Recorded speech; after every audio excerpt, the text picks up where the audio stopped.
In a village surrounded by mountains there was a young man, named Mark. He was at a very important stage in his life.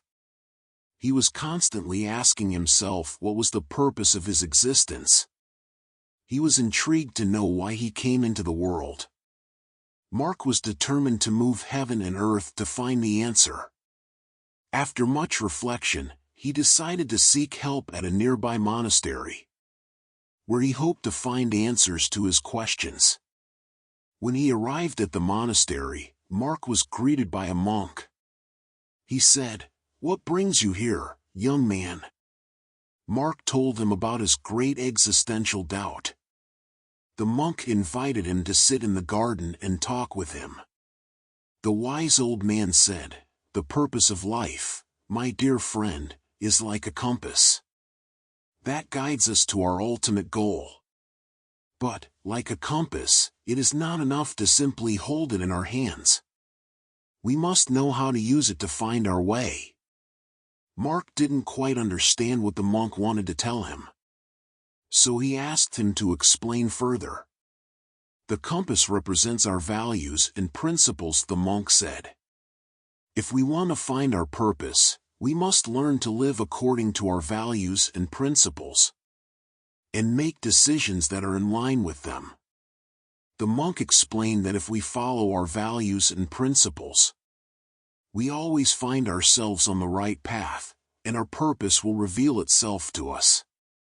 But if we deviate from those values and principles, we will be lost in a maze of confusion and disorientation.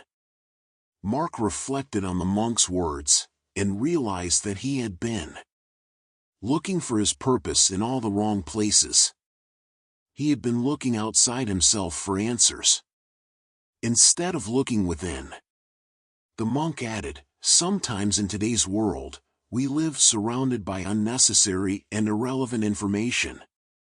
Advertisements of all kinds, toxic substances, alcohol, friends who don't add up, anyway, toxic people.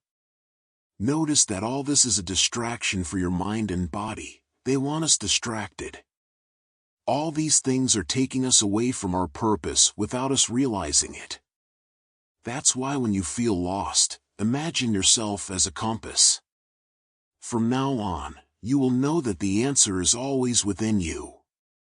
Thanks to the monk's wisdom, Mark learned that the purpose of life is not something to be searched for, but something to be found by following our values and principles. He realized that knowing ourselves better is the way. From that day on, he made a commitment to live by his principles and values, and to make decisions that would lead him closer to his purpose. Remember this: the compass will always guide us in the right direction, if we know how to use it. Within us there is much more than an answer. We can find the way to a full and meaningful life, an awakened life.